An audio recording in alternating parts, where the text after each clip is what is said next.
I mean, his team is like, they want to go in, right? And not a lot of peel except for the Tahm Kench. So Xayah is good in these cases where enemy team, they have a Akali diving onto you, a Viego, and you can just kind of play. Very important, at least now when Yone is level 6. Like, this is gonna be a great situation to set up with his jungle. Yeah, and Labrov's going in looking for Erdote here with the Abyssal Voyage. Ignite is taking Cinkrof. It's gonna have to flash across the wall. You have to feel Perkz diving forward, doesn't land the Fate Seal, and Cinkrof actually... The guy, like, I would want to make sure that the Yone cannot move. You know, keep the wave shoved in. If he ever tries to walk up, maybe you can try to gank, right? Right now they have ultimate, so... And of course, it's not in isolation, the mid lane match. Cinkrof has a CS lead and a level lead over Haru, but Haru managed to get the Rift Herald. Top lane in favor of Alphari, just used the ultimate aggressively onto Agresivoo. Cinkrof and NuclearInt hopping around. He used the Hallowed Path, so I'm wondering if that Hallowed Mist being down means Alphari just has nowhere to go. First blood over to Agresivoo, just a bit too aggressive there. Not about bounce, but again, another Sion. It's his camp. You gotta get the Krugs, all those small Krugs, all that extra HP. Always best for Sion, and as much as I am a jungler and I hate seeing my level 3, level 4 Krugs die, you can see how vulnerable towers are once the plates fall off. Just 3 people hit it, you have about 5 to 10 seconds time and it's gone. Perkz ulting for the wave there, I think. We'll be able to take it out. Dawning Shadow is a possibility from Erdote. I don't think it's going to do 450 damage, but with the Rift Herald coming in, this tower will be forfeit. Perkz just trying to clear out the wave does make sense. If that Rift Herald didn't have to go down, it could have been used mid instead. Third Dragon of the game, only the second for Vitality. Doesn't mean too much. Obviously, you want to stop that stacking. As, let me see, NuclearInt pushing up towards the top side. It's going to be tower for tower. Trade, you have to feel. xMatty's going to try and defend here. Perkz underneath the tower. xMatty's used the unstoppable onslaught. TP's coming in. Dawning Shadow with the shield as well. And xMatty's just too damn tanky. Agresivoo, NuclearInt slides him back. Labrov is already down. Perkz doesn't have anywhere to go. He's already burned the flash. Going to try and meet up with Haru, who now dives forward. And BDS reacting the bottom side. The Cyclone comes out. Cinkrof misses the Heartbreaker. But the flash for the slow for the auto is enough as Cinkrof takes the kill. Vitality, nothing, BDS 4. So much confidence from BDS. And he had the Verdant Barrier earlier in the game, maybe just for the laning phase against Agresivoo. NuclearInt here has been spotted by Perkz. Haru's coming the long way around as well. Cinkro's going to try and join this fray. There's the Abyssal Voyage. NuclearInt doesn't really have anywhere to go, slides them back. TP's now coming in from Vitality as Cinkrof looks for some damage himself. Devour used as well.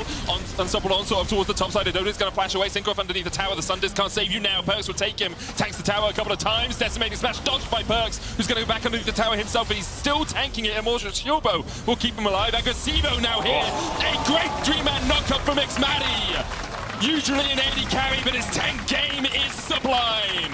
Agresivoo with a double. Carzzy stepping forward. It's a triple now for Agresivoo. Great Featherstorm. Agresivoo has to dodge away. Carzzy flashes away from the Shuriken. Alphari fighting Matty down towards the bottom side of Matty. The Honey Fruit not there quickly enough. Vitality win the fight towards the top side. It's an absolute bloodbath in the top. Gus giving a little bit of magic resist, of course, against the Azir. Will help in his 1v1 if he ever matches on a side lane against the Akali. Dragon in favor of BDS, still just starting the Baron. Matty can tank that forever. Starting, well, the control ward is down, perhaps not the wisest of choices as Alphari is up here. Perkz working his way up from the bottom side of the map. Baron low though, and Perkz is only in the mid lane right now. BDS might just look to secure it. They don't know where Haru is. They're gonna burst it. Pull him back. Haru smites it. BDS. Oh, that's the biggest leash I've ever seen a team give. Thank you for the Baron as Perkz lands a 4-man face sealed, has to jump away with the Soul Unbound as well. The rest of Vitality weren't willing to follow up, weren't ready to follow up. The past just shocked as we all were by the fact that BDS just wrapped up a Baron for them and put it down the chimney. That was the biggest tie for Perkz and Alphari. Haru looking for the flank as well. The control ward will be cleared out by him. Unstoppable onslaught. No Featherstorm for Carzzy right now, but he still has the flash. The Featherstorm about to come back up for him, so they'll just back away. Unstoppable onslaught used there by Matty for no real gain, and after BDS had such a strong early game, I think their mid game has kind of collapsed here. Labrov, what are you doing, man? He was trying to... Cinkrof. Yeah, but what with Cinkrof going in with a Heartbreaker? He doesn't get the kill either. It's a comedy of errors. It's a Shakespearean tragedy for both teams. Honestly, I just don't know what to say. I'm a bit speechless right now, but Vitality are the winners. 2 kills over to them. They'll get the Drake as well. Waves being pushed in, should get towards the tier 2. And now Perkz looking for NuclearInt. Yeah, we'll put all the damage down, dives away from the Emperor's Divide as well. Like, credit to Vitality, they will back away as their Baron expires. And can look for it in a moment. Abyssal Voyage forward, only onto xMatty. Haru's coming in as well. Unstoppable onslaught used. Carzzy dodges to the side of it. Haru rooted with the last embrace, and now xMatty is not in the best of shapes. No extra amount of HP can save you from this. Vitality take another. Alphari diving into the before though. What? Stopwatch is the Heartbreaker. Abyssal voyage forward for the Devourer there by Labrov. Smart stuff by him to allow Alphari to escape. Agresivoo looking for more as Haru's low. Emperor's Divine brings them back. Perkz is not here right now. Carzzy putting the damage down as much as he can at least. He's down now though. Alphari trying to chase forward. Agresivoo, good shuriken hits. Perkz meanwhile is on the Nexus towers. Can he end if Labrov is going to try and delay? Can he end? I think he can. He won the laning phase. He's looking to win the game as well. Labrov there.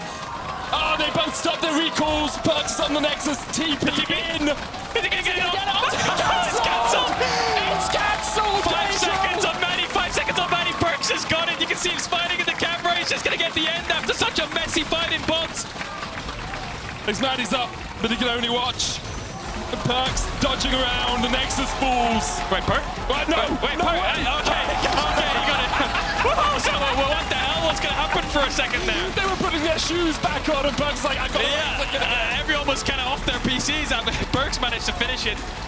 A comedy of errors in the last 10 minutes there leads to a Vitality win. I'm sure they'll take it. Vitality finishes Super Week now 2-1.